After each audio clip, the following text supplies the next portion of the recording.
آج کا سبق سورہ بقرہ کی آیت نمبر 108 سے ہے۔ اعوذ باللہ من الشیطان الرجیم، بسم اللہ الرحمن الرحیم۔ ام تريدون ان تسألوا رسولکم کما سئل موسیٰ من قبل ومن يتبدل الكفر بالایمان فقد ضل سواء السبیل ود کثیر من اہل الکتاب لو يردونکم من بعد ایمانکم کفارا حسدا من عند انفسهم من بعد ما تبين لهم الحق فاعفوا واصفحوا حتى يأتي الله بأمره ان الله على كل شيء قدير واقيموا الصلاة وآتوا الزكاة وما تقدموا لأنفسكم من خير تجدوه عند الله ان الله بما تعملون بصير وقالوا لن يدخل الجنة إلا من كان هودا أو نصارى تلك أمانيهم قل هاتوا برهانكم إن كنتم صادقين بلى من أسلم وجهه لله وهو محسن فله أجره عند ربي ولا خوف عليهم ولا هم يحزنون۔ ام تريدون، کیا تم چاہتے ہو کہ تم اپنے رسول سے سوال کرو جیسے پہلے موسیٰ سے سوال کیا گیا تھا، اور جو شخص تبدیل کرے گا کفر کو ایمان سے یقیناً وہ سیدھے راستے سے گمراہ ہو جائے گا۔ بہت سے اہل کتاب یہ چاہتے ہیں کہ کاش تمہیں وہ تمہارے ایمان لانے کے بعد کفر کی حالت میں لٹا دیں، اپنی طرف سے اپنے دلوں سے کی حسد کی وجہ سے، اس کے بعد کہ ان کے سامنے حق واضح ہو چکا ہے۔ تم معاف کرو اور درگزر کرو یہاں تک کہ اللہ تعالیٰ اپنا حکم لے آئے، بے شک اللہ تعالیٰ ہر چیز پر قادر ہیں۔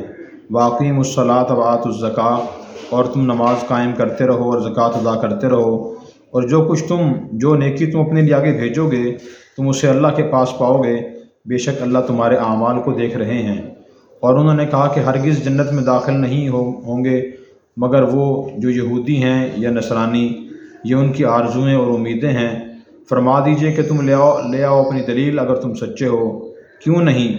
من اسلم، جو شخص جھکا لے گا اپنے چہرے کو اللہ کے سامنے اور وہ نیکی کرنے والا ہوگا تو اسی کے لیے اس کے رب کے پاس اس کا اجر ہوگا، اور نہ ان پر کوئی خوف ہوگا نہ وہ غمگین ہوں گے۔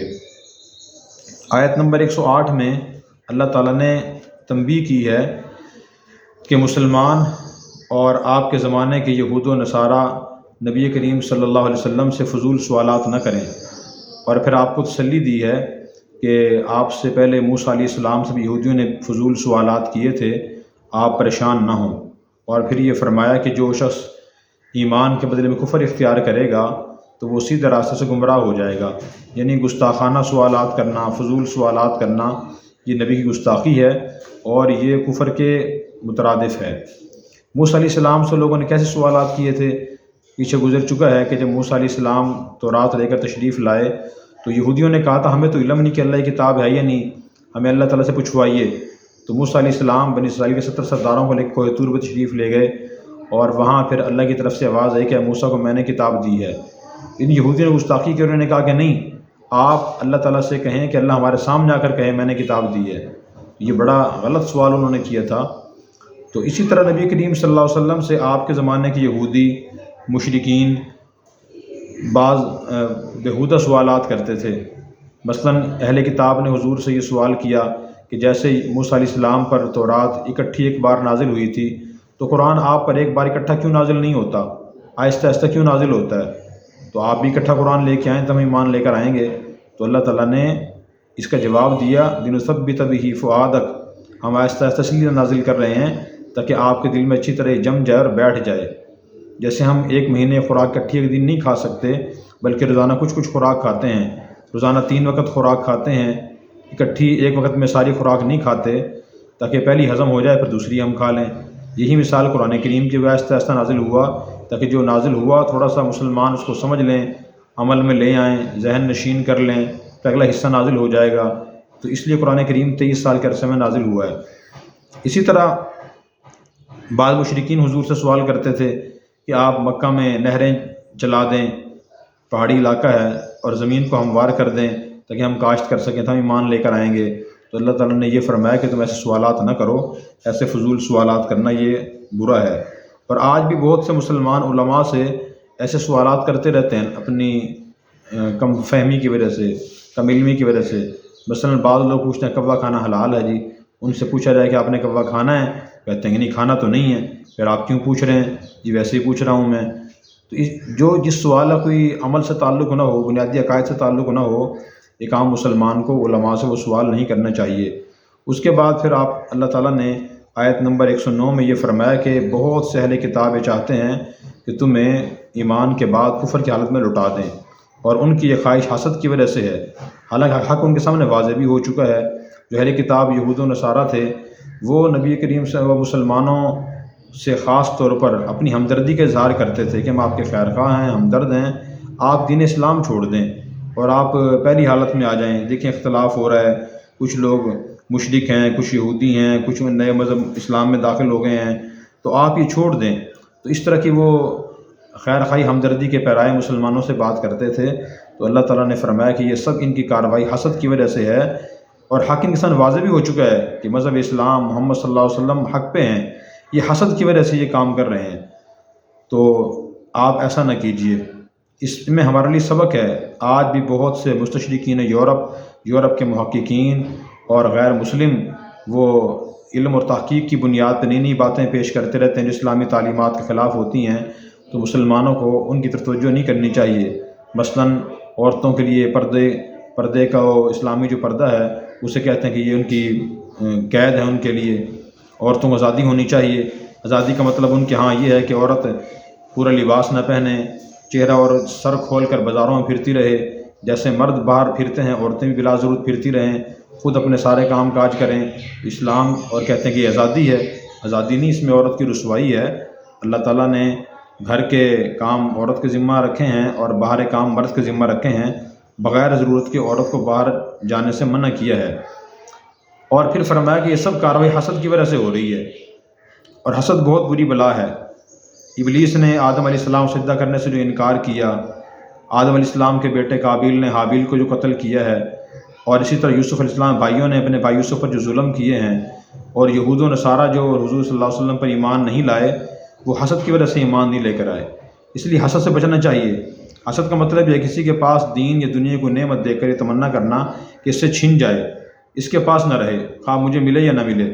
یہ حسد ہے، یہ حرام اور ناجائز ہے، اس سے بچنے کی کوشش کرنی چاہیے۔ حضور نے فرمایا خود کو حسد سے بچاؤ۔ حسد نیکیوں کو اس طرح کھا جاتا ہے جیسے آگ لکڑی کو کھا جاتی ہے۔ پھر فرمایا حق انسان واضح بھی ہو چکا ہے۔ اس سے بات سمجھ آتی ہے کہ صرف غلط فہمی کی وجہ سے بندہ گمراہ نہیں ہوتا، بلکہ ضد کی وجہ سے بھی گمراہ ہوتا ہے۔ آدمی ضد سے بچے۔ پھر فرمایا ان کو معاف کرو، درگزر کرو جب تک کہ اللہ کا حکم نہیں آ جاتا۔ اللہ کے حکم سے مراد یہاں جہاد کی اجازت ہے۔ جب جہاد کی اجازت آئی تو پھر ان یہودیوں کے خلاف جہاد ہوا، اور قبیلہ بنو نذیر اور بنو قینقاع کے خلاف جہاد ہوا، ان کو جلاوطن کر دیا گیا، اور بنو قریظہ یہودیوں کا قبیلہ تھا، اس کے خلاف جہاد ہوا، انہیں قتل کر دیا گیا۔ تو اس سے یہ بات سمجھ آتی ہے کہ شریعت نے ہر موقع صرف معافی اور درگزر کا حکم بھی نہیں دیا کہ آدمی درگزر کرتا رہے، معاف کرتا رہے، بلکہ بعض موقعوں پر انتقام کی اجازت بھی دی ہے تاکہ جو عادی اور پکا دشمن ہے اس کو سبق سکھایا جا سکے، وہ اوروں پہ ظلم نہ کرے۔ اس کے بعد آیت نمبر 110 میں فرمایا کہ مسلمانوں تم نماز قائم کرتے رہو، زکوٰۃ ادا کرتے رہو، جو تم نیک اعمال کر رہے ہو وہ ضائع نہیں ہوں گے، اللہ کے ہاں اس کا اجر ہوگا۔ تو ایک مسلمان کو تمام نیک اعمال خوشی سے کرنی چاہیے۔ اس کے بعد آیت نمبر 111 112 میں یہودیوں اور عیسائیوں کے دعوے بیان کیے ہیں۔ یہودیوں نے دعویٰ کیا تھا کہ جنت میں صرف یہودی جائیں گے، عیسائیوں نے کہا جنت میں صرف عیسائی جائیں گے اور کوئی نہیں جائے گا۔ اللہ تعالیٰ نے فرمایا تلک امانیہم، یہ ان کی آرزویں، امیدیں ہیں، جھوٹے دعوے ہیں۔ آپ ان سے فرمایا تمہارے پاس کوئی دلیل ہے تو لے کے آؤ، کہیں اللہ تعالیٰ نے، اللہ کے انبیاء علیہ السلام نے یہ فرمایا کہ جنت میں صرف یہودی جائیں گے یا صرف عیسائی جائیں گے؟ ایسی کوئی بات نہیں ہے، بلکہ اللہ نے قانون بیان فرما دیا کہ جنت کا مستحق کون ہے۔ من اسلم وجہہ للہ وہو محسن، دو باتیں ارشاد فرمائی ہیں، جس کے عقائد اور نظریات اور اعمال وہ وقت کے نبی اور اس کی کتاب کی تعلیمات کے مطابق ہوں گے، یعنی ایمانیات اس نے سمجھ کر ان کو اپنا لیا ہوگا۔ پیچھے ہم نے بتایا تھا اللہ پر ایمان ہو، فرشتوں پر، اس کے رسولوں پر، کتابوں پر، تقدیر پر، مرنے کے بعد زندہ ہونے پر، جنت جہنم پر، ان کی تفصیلات دین میں لکھی ہوئی، یہ ایمانیات ہیں۔ ان کو ہر مسلمان سمجھے اور سمجھ کر اپنے دل و دماغ میں جگہ دے۔ یہ ہے من اسلم وجہہ للہ کا مطلب، کہ جو خود کو اللہ کے سامنے جھکا دے گا وہ محسن اور وہ نیک کام بھی کرے اور اخلاص نیت سے کرے، منافق نہ ہو، ریاکار نہ ہو، ہر جائز اور نیک کام اللہ کی رضا کے لیے کرتا ہوگا، تو یہ آدمی جنت میں جائے گا، اس کا اللہ کے ہاں اجر ہوگا۔ صرف یہودی مذہب کا فرد ہونا، عیسائی مذہب کا فرد ہونا کافی نہیں ہے، مسلمانوں کے لیے بھی تنبیہ ہے۔ بہت سے مسلمان دین تو سیکھتے نہیں ہیں، یا صرف چند کام دینے کرتے ہیں، نماز، روزہ، تسبیح، تلاوت، حج، عمرہ، یہ عبادات ہیں صرف۔ باقی جو اور شعبے ہیں، عقائد ہیں، معاملات ہیں، معاشرت ہے، اخلاقیات ہے، نہ ان کو پڑھتے ہیں، نہ سمجھتے ہیں، نہ عمل کرتے ہیں۔ وہ بھی اسی طرح خوش ہوتے ہیں کہ ہم تو یہ اللہ کے نبی کی امت میں پیدا ہو گئے ہیں، اللہ کے نبی ہماری سفارش کریں گے اور ہم خوش جائیں گے۔ تو یہ بات درست نہیں ہے۔ آدمی پورا سمجھ کر عمل کرنے کی کوشش کرے، پھر یہ امید رکھے تو درست ہے۔ لیکن جو آدمی دین پر عمل ہی نہیں کرتا، صرف اس بات پہ خوش ہے کہ مسلمان گھر میں پیدا ہوا ہوں، میں تو نبی کی امت میں پیدا ہو گیا ہوں، ویسے بخشا جاؤں گا میں تو یہ اس کی یہود و نصارہ کی طرح امیدیں ہی امیدیں ہیں اور بغیر دلیل کے ہیں۔ صرف اس طرح نجات نہیں ہوگی، بلکہ اپنے عقائد کو درست کرنے سے، اعمال درست کرنے سے، اخلاق اور معاملات اور معاشرت دین کے مطابق کرنے سے نجات ہوگی۔ اللہ تعالی ہمیں جھوٹ و دعووں سے بچ کر حقیقی معنی میں سچا پکا مسلمان بننے کی توفیق عطا فرمائے۔